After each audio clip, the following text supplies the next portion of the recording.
We need to, as black women, stop being scared of getting your hair cut or trimmed.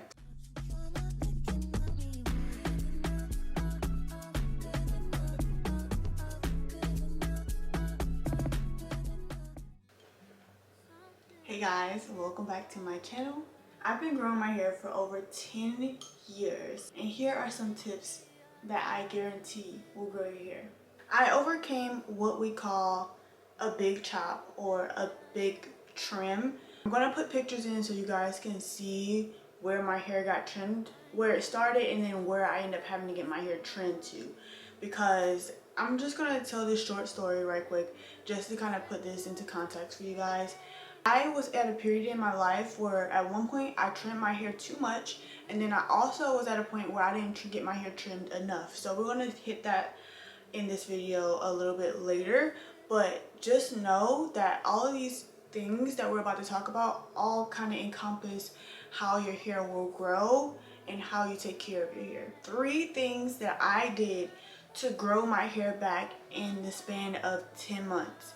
Because at one point, like, my hair was at about bra strap length when I got it trimmed. So I was pushing myself to grow my hair back because it was just like, dang, I had to get this much trimmed off. Like, that's crazy, but it happens. You have to be intentional about your hair. So that is my tip number 1. My top secret is making sure that I'm getting my hair trimmed on time.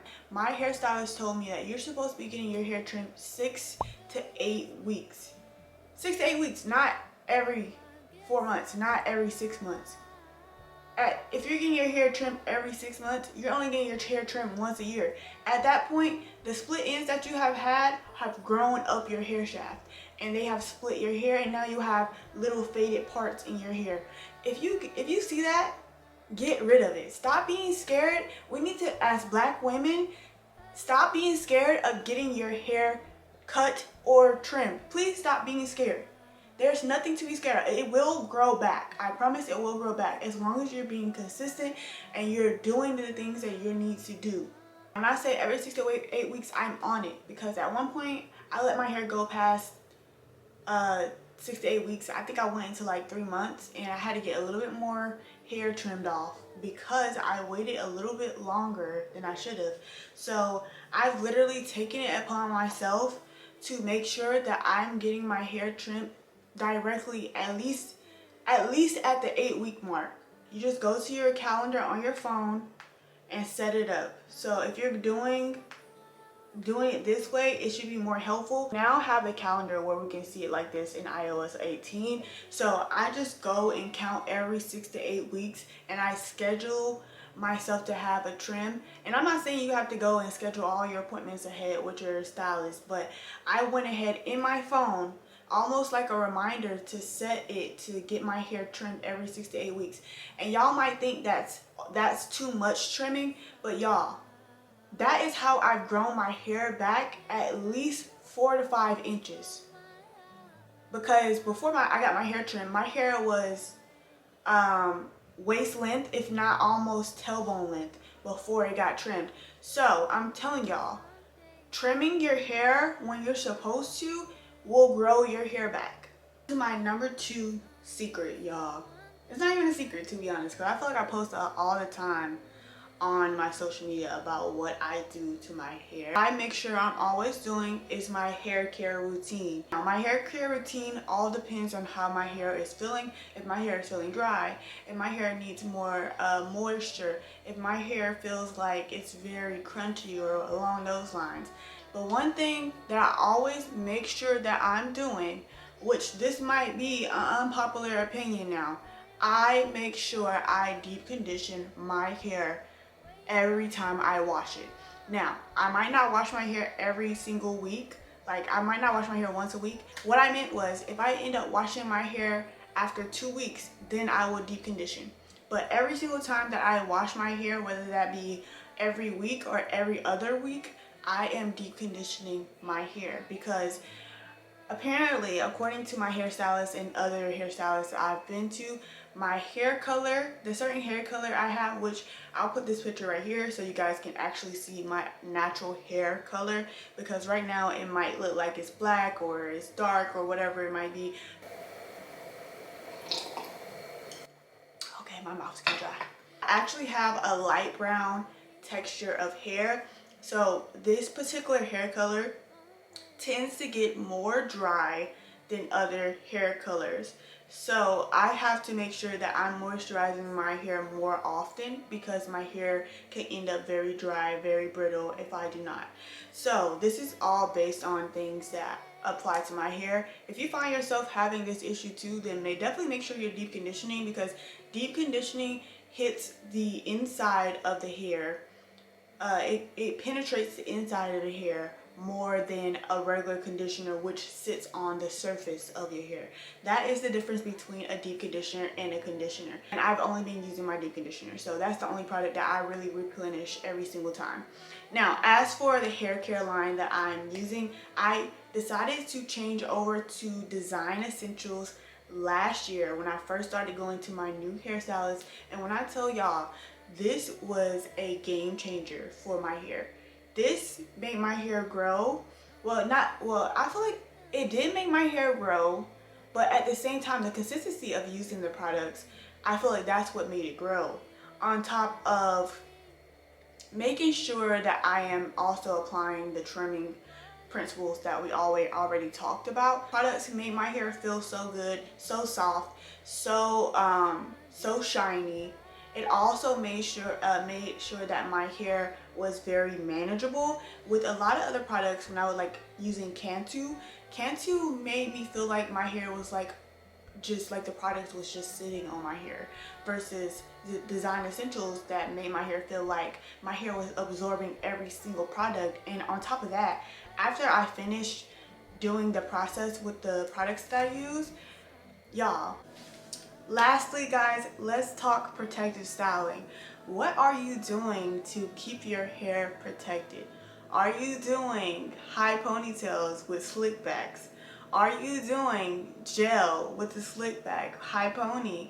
Are you doing low buns, more slick backs? Thing is, we gotta stop the slick backs, okay? I had to realize when I was growing my hair, I could not be slicking my hair back every other day. I just could not. If you want your hair to grow, neither can you. Because while you're sitting there slicking your hair back in a low bun or a high bun, or even the highest ponytail you can think of, your hair is breaking. And to be honest, y'all, I love bristle brushes, like those really hard bristle brushes. I love those with a passion. But when I realized that that was probably breaking my hair off, y'all, I stopped using those years ago. I don't even use Eco Styler. I'm not telling you you can't use Eco Styler on your hair. I'm just saying use it sparingly, okay? Make sure you're doing a protective style that is actually a protective style. So if you want to go and get braids, and I mean the professional style done braids, like just make sure you're doing bigger parts. Because if you're doing small tiny parts and they're parting your hair like 10 different times for one row, y'all, that is still high manipulation hairstyle, because your hair is being pulled apart so many different times. So you want to make sure that you're doing low manipulation hairstyles such as mini twists, mini braids, twists in this size. You also can do things like loose buns.